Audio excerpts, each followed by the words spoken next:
Class में हम पढ़ेंगे सैक का लाइफ स्किल एजुकेशन का यूनिट 1 लाइफ स्किल का इंट्रोडक्शन। ठीक है, तो इस वाले यूनिट से हम क्या सीखते हैं? इस यूनिट से हम सीखेंगे कि लाइफ स्किल्स की मैनेजमेंट कैसे करते हैं, कि हम अपने लाइफ को कैसे मैनेज करते हैं। ठीक है, यानी कि इसमें हमें लाइफ में कौन से स्किल्स की ज़रूरत होती है लाइफ को बेटर बनाने के लिए, इन्हेंस करने के लिए। और इसकी ज़रूरत सिर्फ स्टूडेंट्स को नहीं होती, इसकी ज़रूरत टीचर्स को भी होती है। मतलब हर वो उस फील्ड के लोगों को होती है जिन्हें लाइफ स्किल्स की समझने की और उसे सीखने की ज़रूरत है। तो अब हम पढ़ेंगे लाइफ स्किल्स होते क्या हैं। तो लाइफ स्किल्स होते हैं एक ऐसे स्किल्स जिनकी हेल्प से हम रोज़मर्रा के जैसे कि प्रॉब्लम्स को सॉल्व कर सके, गुड डिसीजंस ले सके, अच्छे डिसीजंस ले सके और एक हेल्दी लाइफ जी सके।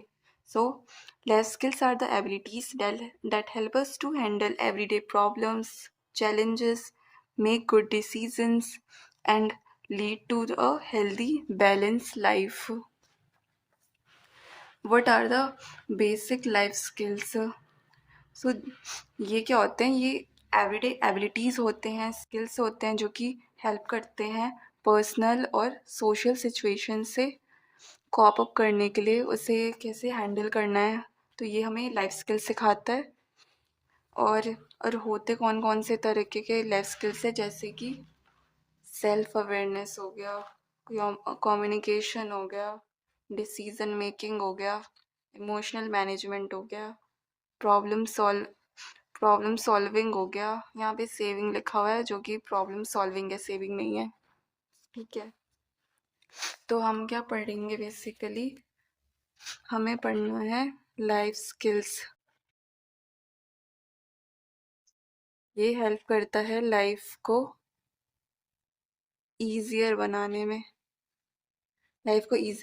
हेल्प करता है। इससे हमारे इमोशंस क्या होते हैं? इमोशंस मैनेज होते हैं, टाइम मैनेजमेंट होता है और क्या होता है? चैलेंजेस को फेस करने के लिए, चैलेंजेस को हम क्या कर सकते हैं? फेस कर सकते हैं। तो ये स्किल्स हमें लाइफ को इजी बनाना सिखाता है। ठीक है, और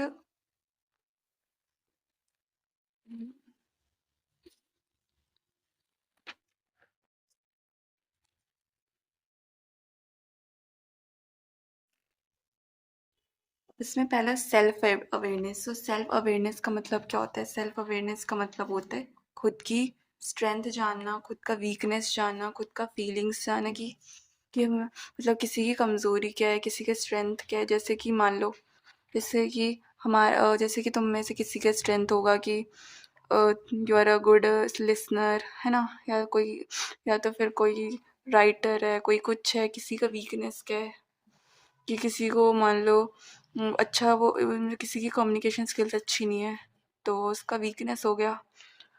और हम खुद की फीलिंग्स को समझना, मतलब खुद को लेके अवेयर होना, जानकारी होना खुद को लेके कि कोई कैसा है या तुम खुद कैसे हो।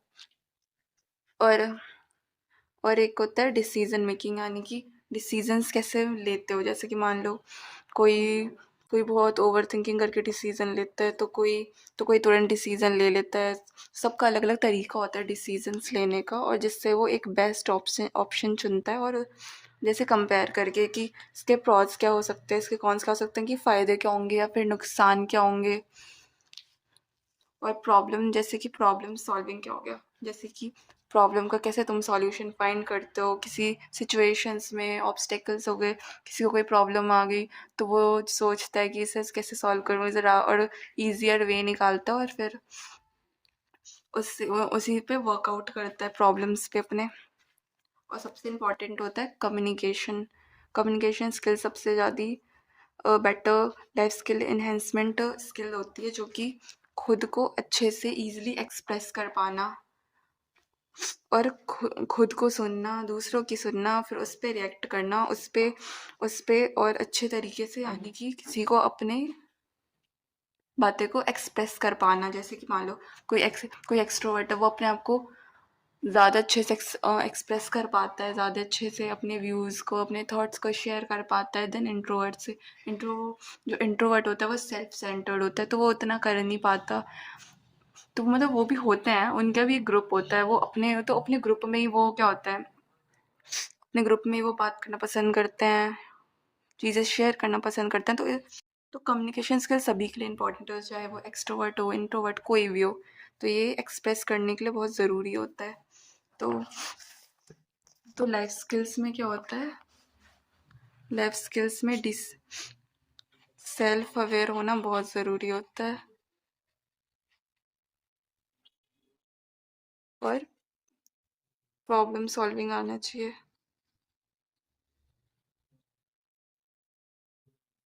तो ये सब, और कम्युनिकेशन स्किल्स सबसे इम्पोर्टेंट होता है। कम्युनिकेशन स्किल्स, तो ये सारे स्किल्स क्या होते हैं, ये सारे स्किल्स लाइफ आते हैं, लाइफ को क्या करने के लिए, लाइफ को इन्हेंस करने के लिए।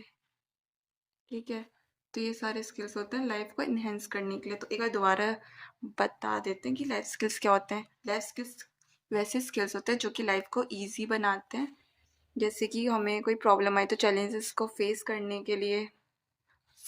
और ये इसमें सबसे ज़्यादा इम्पोर्टेंट है सेल्फ अवेयर होना, कि हमें खुद के बारे में पता होना चाहिए कि हमें क्या चाहिए, हमारे क्या थॉट्स हैं, या फिर दूसरों के को लेके क्या थॉट्स हैं।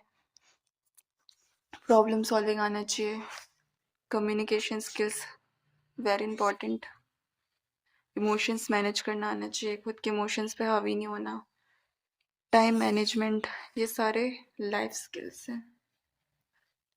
बराबर। और एक इसमें इमोशन मैनेज करना है ना, फीलिंग्स, जैसे कि एंगर हो गया, स्ट्रेस हो गया, फिर कोई सी भी फीलिंग्स है, उन सबको क्या आना चाहिए, मैनेज करना आना चाहिए। जो ये लाइफ स्किल्स होते हैं, ये हमें हेल्प करते हैं इम्प्रूव करने के लिए, खुद की पर्सनल लेवल पे या फिर प्रोफेशनल लेवल पे कॉन्फिडेंस बूस्ट करने के लिए। और हमें हेल्प आउट करता है हमारे वर्क फील्ड में, वर्क कल्चर में, और रिलेशनशिप्स में, चाहे पर्सनल हो चाहे प्रोफेशनल हो, उन सब में हमें हेल्प करता है। और लाइफ स्किल डेवलपमेंट, तो ये सेकंड पार्ट है इसी का, इसी सेम यूनिट का।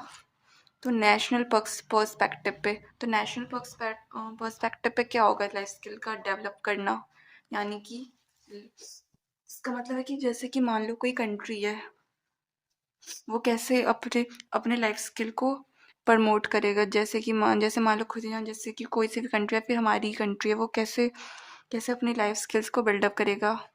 तो ऐसे, तो मान लो स्कूल कॉलेजेस में कैसे करेगा, अगर स्कूल कॉलेज में टीचर्स अच्छे हैं पढ़ाने वाले, तो वो स्टूडेंट्स को भी बेटर नॉलेज दे पाएंगे। तो उससे क्या होगी, स्टूडेंट्स भी अच्छे से पढ़ पाएंगे, उनकी लाइफ स्किल्स भी इन्हेंस होगी, उनकी भी अच्छी खासी डेवलपमेंट होगी लाइफ स्किल्स की। तो वो भी आगे, तो उनकी, अगर वो अच्छे से कम्युनिकेट करना नहीं जानेंगे तो स्टूडेंट्स क्या कम्युनिकेट करेंगे। अगर अगर टीचर्स ही ढंग से पढ़ाना नहीं जानते तो वो क्या पढ़ना सीखेंगे। अगर टीचर्स ही मान लो कि इमोशनल मैनेजमेंट टीचर में ही नहीं है, तो बच्चे भी तो वैसे ही होंगे ना। तो इसका मेन ये सब तो एग्जाम्पल था। बाकी इसका फोकस अगर नेशनल पर्सपेक्टिव पे देखना हो तो क्या है, तो इसका फोकस है कि यूथ को यूथ को मतलब लाइफ स्किल सिखाना एम्प्लॉयमेंट के लिए और सिटीजनशिप के लिए, ताकि वो अपने कंट्री को आगे बढ़ा सके और एम्प्लॉयमेंट वगैरह में बेटर कर सके, सबके पास एम्प्लॉयमेंट हो, सबके पास भी कोई भी बेरोज़गार ना हो। तो यही इससे हमारे सिलेबस में इसीलिए लाया गया, ताकि यूथ ये सीख पाए कि कैसे मैनेज करना है, लाइफ को कैसे ईजियर बनाना है। पर इसके लिए कई गवर्नमेंट इनिशिएटिव्स भी लाए गए थे, जैसे कि कुछ प्रोग्राम्स लाए थे स्किल्स को मैनेज करने के लिए, डेवलप करने के लिए कुछ प्रोग्राम्स लाए गए थे, जो कि जो कि सिखाती है एकेडमिक नॉलेज के अलावा भी लाइफ स्किल्स के नॉलेज, और जिससे नेशनल लेवल पे भी डेवलपमेंट होगा या इंटरनेशनल लेवल पे भी होगा, जो कम्युनिटी को भी स्ट्रेंथन करेगी। और इसका इम्पैक्ट क्या होगा, It will produce the responsible, employable individuals who can contribute to the economic growth, यानी कि जो कि इकोनॉमिक ग्रोथ पे भी हेल्प करेगी और रिस्पॉन्सिबल सिटीज़न बनाएगी।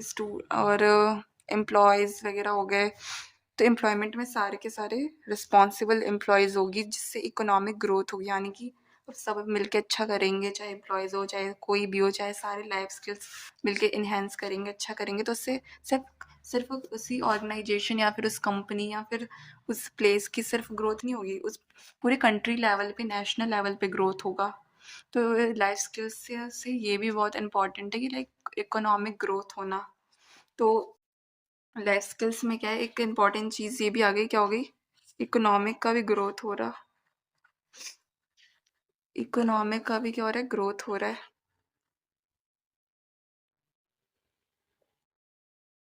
इकोनॉमिक का भी क्या हो रहा है, ग्रोथ हो रहा है। तो ये सारे के सारे लाइफ स्किल्स में ही आ गए, ठीक है।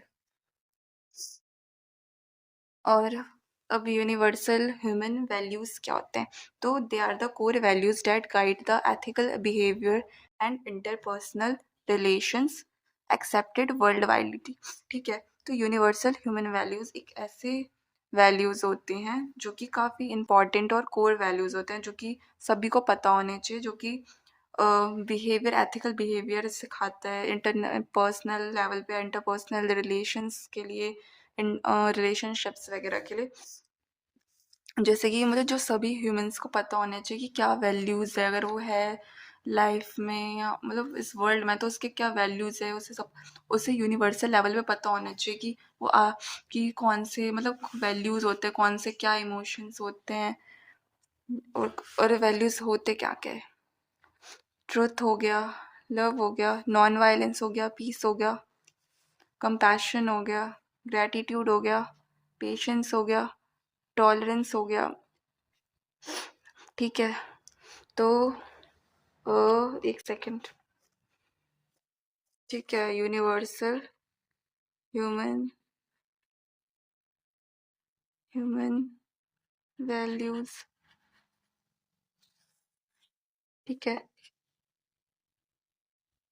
अब लव क्या होता है, देखो, लव का मतलब सबको पता है कि किसी के प्रति लव की भावना दिखाना, शो करना, कि सब किसी को, जैसे मान लो जैसे आप पेट को देखते हो, तो उसके, तो आपको उसे देख के आपको वो प्यारा लगता है, तो आप एक लव की भावना शो करो, लव की फीलिंग शो करो उसे पेट को देख के, या फिर आप किसी भी अपने फैमिली मेम्बर्स या फिर अपने फ्रेंड्स वगैरह को कौन सा लव का इमोशन शो करते हो।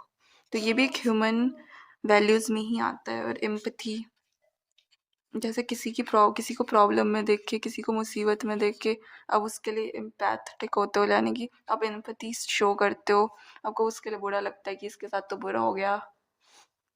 और नॉन वायलेंस, अब किसी को भी पसंद नहीं होता कि कोई लड़ाई पीट उसके सामने कर रहा हो, उसके आसपास कर रहा हो, तो सबको पसंद होता है कि नॉन वायलेंस, यानी कि लड़ाई झगड़ा ना हो, है ना। नॉन वायलेंस का आइडिया किसने दिया था, आइडिया दिया था गांधी जी ने, है ना।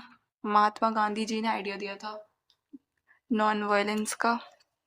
अब ये वैसे इतना ज़रूरी नहीं है लिखने का इसमें, लेकिन इसमें नॉन वायलेंस का आइडिया इन्होंने दिया था, लिख सकते हो। और और देखो, पेशेंस, अब तुम कोई भी काम कर रहे हो तो तुम्हें पेशेंस की बहुत ज़रूरत होती है, पेशेंस शो करना पड़ता है। अब किसी भी काम को जल्दी करते हो तो काम बिगड़ जाता है, वैसे भी जल्दी का काम शैतान का काम होता है ना। और कंपैशन, अब देखो, कंपैशन और जो एम्पैथी होता है वो थोड़े थोड़े सेम ही होते हैं ऑलमोस्ट, ठीक है। मतलब एम्पैथी शो करना, कंपैशन शो करना, वो सेम ही चीज़ होता है, ठीक है। लेकिन उसमें क्या होता है, तुम भले हेल्प नहीं कर पा रहे हो, लेकिन फिर भी तुम उसे एम्पैथी दिखा रहे हो, शो कर रहे हो। लेकिन कंपैशन होता है फील करना किसी के लिए, कि तुम सच में हेल्प करना चाहते हो उसमें, मतलब you are want to help them, help करना चाहते हो। और उसमें होता है कि बस तुम सैड हो, फील हो, है ना, तुम्हें लग रहा है कि यार इसके साथ तो बुरा हुआ, लेकिन उतना ये नहीं सोच रहे हो कि हेल्प भी करो। पर इसमें होता है कि तुम एकदम कंपैशन शो ही कर रहे हो, मतलब उसे हेल्प करनी ही है तुम्हें। तो ये होता है कंपैशन। तो और ग्रैटिट्यूड, अब किसी ने कुछ अच्छा करा तो तुम उसे ग्रैटिट्यूड शो करोगे, जैसे कि जैसे थैंक यू बोलोगे, कुछ भी बोलोगे, तो ये हो गया ग्रैटिट्यूड शो करना। ठीक है। और एक होता है टॉलरेंस, यानी कि सहना। अब जैसे मान लो किसी ने तुम्हारे साथ कुछ गलत किया, लेकिन लेकिन तुम अब सोच रहे हो कि मैं भी क्या ही गलत करूँगा, अगर मैंने भी गलत करा या उसने भी गलत किया सेम बात हो जाएगी। तो तुम टॉलरेंस करोगे ना, तो ये भी एक वैल्यू में आता है, एक स्किल में आए, तो ये भी लाइफ स्किल का ही पार्ट है कि हर जैसे हर जगह तुम तो थोड़ी वो कर सकते हो कि लड़ने बैठ जाओ। कि अब जैसे मान लो तुम्हें पैसे नहीं मिले, तुम काम करते हो और तुम्हें लेट पैसे मिले, तो तुम थोड़ी बोलोगे कि हमें पैसे दो, मुझे चाहिए वरना मैं तो जा रहा हूँ। तो तुम टॉलरेंस ही तो शो करोगे। तो ये वर्क कल्चर में ये सारी चीज़ें वैल्यूज़ में आते हैं, क्योंकि हमें शो करना पड़ता है, हमें ना वर्क फील्ड में या फिर पर्सनल लेवल्स पे या फिर प्रोफेशनल लेवल्स पे ये सारी चीज़ें शो करनी पड़ती है। तो यही होते हैं ह्यूमन वैल्यूज़, जो कि लाइफ स्किल्स के लिए इंपॉर्टेंट होते हैं। तो अगर दोबारा देख लेते हैं कि हमने यूनिवर्सल ह्यूमन वैल्यूज़ पढ़े थे। लव, किसी के टुवर्ड्स लव शो करना, अ, और एम्पैथी, किसी के जैसे किसी के साथ बुरा हुआ है तो उसे एम्पैथी शो करो, तुम बुरा लग रहा हो उसके लिए, तो एम्पैथी शो कर दिया। नॉन वायलेंस, यानी कि अब आसपास लड़ाई हो रही है तो कोई नहीं चाहेगा कि लड़ाई हो उसके आसपास, सब चाहेंगे कि चीज़ें शांति से मतलब शांति से हो, तो कोई भी नहीं चाहेगा कि वायलेंस हो उसके आसपास हो। वो चाहेगा कि मतलब चीज़ें शांति से निकल जाए, है ना। तो और ये आइडिया दिया था गांधी जी ने। पेशेंस, अब पेशेंस ज़रूरी होता है किसी भी काम को करने के लिए। अब अब कोई भी काम जल्दी करेंगे तो वो बेकार हो जाती है वो काम। कंपैशन, यानी कि तुम्हारे साथ कुछ बुरा हो तो तुम किसी की हेल्प करना चाहते हो, तो ये हो गया कंपैशन। टॉलरेंस, यानी कि सहनशीलता, मतलब तुम मतलब सहन कर रहे हो कुछ गलत, तो मतलब मान लो कि पैसे नहीं मिले तो सहन करो कि ठीक है कि सैलरी तो मिलनी है, मिल जाएगी। ग्रैटिट्यूड, कुछ किसी ने तुम्हें अच्छा किया तुम्हारे लिए तो तुमने उसे थैंक यू बोला, तो तुमने ग्रैटिट्यूड शो करा। ठीक है। तो अब इन सब का डिफाइन एक दोबारा मैं रीड करूँ उससे पहले मैं ये बोलना चाह रही हूँ, अगर तो यूनिट 2 का भी आपको नोट्स चाहिए या फिर यूनिट 2 पढ़ना है तो ना यूनिट 2 की वीडियो ऑलरेडी अपलोड है, तो आप वो भी इसके बाद देख लेना, ताकि दोनों एक साथ पढ़ोगे तो ज़्यादा बेटर समझ में आएगा और फिर लर्न भी हो जाएंगी, क्योंकि बहुत ही ईजी वर्ड्स में ये सारा एक्सप्लेन करा गया है। और एक ही बार में रीड करोगे तो भी लर्न हो जाएगा, इसे 2-4 बार देख लोगे तब तो और ही अच्छे से लर्न हो जाएगा पूरा। और इससे कई बार पढ़ने की ज़रूरत नहीं है, इसी में भी पढ़ लोगे तो पूरा काफ़ी है, मोर देन इनफ है।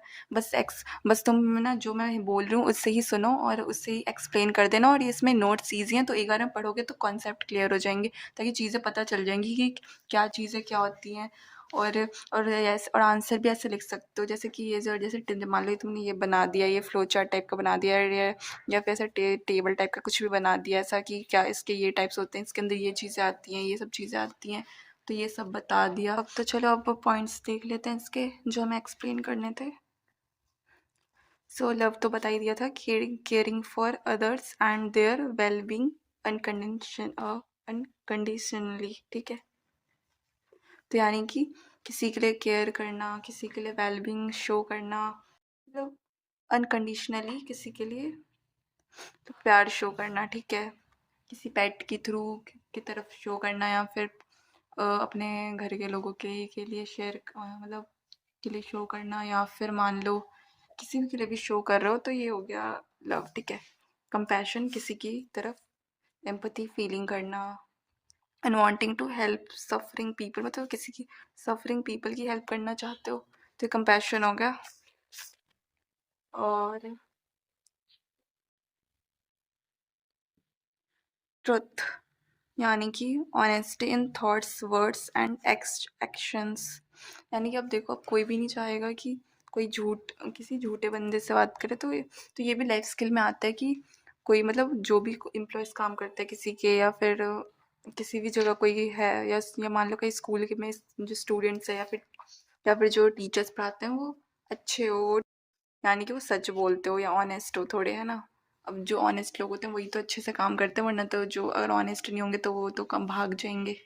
तो ये ज़रूरी होता है कि लोग ऑनेस्ट हो अपने बातों में, है ना, अपने एक्शंस में वो ऑनेस्ट होने चाहिए। नॉन वायलेंस यानी कि avoiding harm to any living being, physical और इमोशनल। यानी कि अब कोई ना वायलेंट है तो यानी कि तो वो किसी भी लिविंग बींग्स को हार्म पहुंचा सकता है, चाहे वो हाथ से उसे मारे, पैर से मारे, या फिर कुछ वर्ड्स बोल के कुछ उससे हर्ट करके वो उसे नुकसान पहुंचा सकता है। सो ये सब आता है वायलेंस में। अब नॉन वायलेंस का मतलब है यानी कि वो नुकसान नहीं पहुंचा रहा, फिजिकली इमोशनली किसी भी मतलब बोल कर या कैसे भी नुकसान नहीं पहुंचा रहा, तो ये हो जाएगा नॉन वायलेंस। और इसका आइडिया दिया था महात्मा गांधी ने। Idea given by Gandhi ji, Mahatma Gandhi. ये पॉइंट भी ऐड कर सकते हो। Idea was given by Mahatma Gandhi. और वैसे अब मैं बीच में तो एक चीज़ बताना चाहती हूँ कि अगर तुम्हें यूनिट 2 चाहिए तो तुम, पहले बताया था मैंने, दोबारा बता रही हूँ कि यूनिट 2 चाहिए तो इसी के बाद जो वीडियो में तुम नेक्स्ट वो ऑलरेडी अपलोडेड होगी, तो आप देख लेना उसमें। अगर तुम्हें और या फिर कोई से भी नोट्स चाहिए होंगे तो आप बता सकते हो कि, या फिर कोई चैप्टर चाहिए, कोई कुछ टॉपिक पढ़ना है, या फिर मान लो ड्यू के किसी भी सैक वैक एक या फिर जी का कुछ भी पढ़ना है या टॉपिक्स पढ़ना है या वो सब चाहिए, तो वो सब भी आपको मिल जाएंगे। या फिर कुछ बीएससी रिलेटेड टॉपिक्स चाहिए या किसी सेमेस्टर का टॉपिक्स चाहिए तो वो सब भी आप बता सकते हो कमेंट सेक्शन में। और वीडियो को लाइक ज़रूर कर देना और सब्सक्राइब भी करना, और कमेंट्स में सब्सक्राइब तो ज़रूर कर देना, और कमेंट्स में बताना कि कौन से सबको चाहिए, कौन सा डाउट है, या इससे भी रिलेटेड डाउट होगा तो भी पूछ सकते हो, या फिर कुछ नोट्स वगैरह का कुछ चाहिए होगा तो वो भी कमेंट्स में बता देना। और सब्सक्राइब कर लेना ताकि अगर कोई सा भी चैप्टर आएगा, कुछ भी वीडियो आएगी तो पता चल जाएगा और लर्न करने के लिए आसान होगी, क्योंकि बहुत सारी चीज़ें सब में कॉमन होती है, सैक वैक जी वगैरह, तो वो सब आपके काम आएगा। तो अब टॉपिक पे देख लेते हैं जो बच्चे वाले टॉपिक है। पीस यानी कि इनर काम एंड हारमोनियस को एग्जिस्टेंस विथ अदर्स, यानी कि पीस शो करना, काम नेचर शो करना, तो ये सब पीस होता है, ठीक है। Gratitude, appreciating what you have and expressing thanks. अब किसी ने तुम्हारे कुछ अच्छा किया तो उसमें उसे थैंक्स बोलना और एप्रिशिएट करना जो भी है तुम्हारे पास उसमें। पेशेंस यानी कि काम नेचर का रहना, शांत रहना, वेट करना, जो मतलब चीज़ों के लिए वेट करना, मतलब कुछ अच्छा आएगा तो उससे वेलकम करना, और डिफ़िकल्टीज़ को फेस करना, प्रॉब्लम्स ऑब्स्टेकल्स को फेस करना और इससे प्रॉब्लम को सॉल्व करना, उससे कोप करना, स्ट्रेस वगैरह से कोपिंग करना। टॉलरेंस यानी कि डिफरेंट कल्चर्स को, डिफरेंट बिलीव्स, ओपिनियन सबको एक्सेप्ट करना और उसके ही तरह अपने आप को ढाल लेना, यानी कि अपने आप को प्रॉब्लम्स से अडेप्ट कर लेना और फिर उस पर पॉजिटिव वो शो करना, रिस्पॉन्स शो करना मतलब, ठीक है। तो जो ये यूनिवर्सल वैल्यूज़ होते हैं वो हमारे कैरेक्टर या किसी के भी इंडिविजुअली के कैरेक्टर को शेप करते हैं और रिलेशनशिप्स को पर्सनली इंटरपर्सनली यानी कि इम्प्रूव करते हैं और हेल्प करते हैं और एथिकल डिसीजन मेकिंग में। तो ये सारे थे लाइफ स्किल। यूनिट 1 था और यूनिट 2 चाहिए तो आप नेक्स्ट वीडियो में देख लेना और चैनल को सब्सक्राइब करना। तो ये देखो, ये दोबारा एक बार देख लो और वीडियो को लाइक शेयर कमेंट्स कर देना और सब्सक्राइब कर देना, ठीक।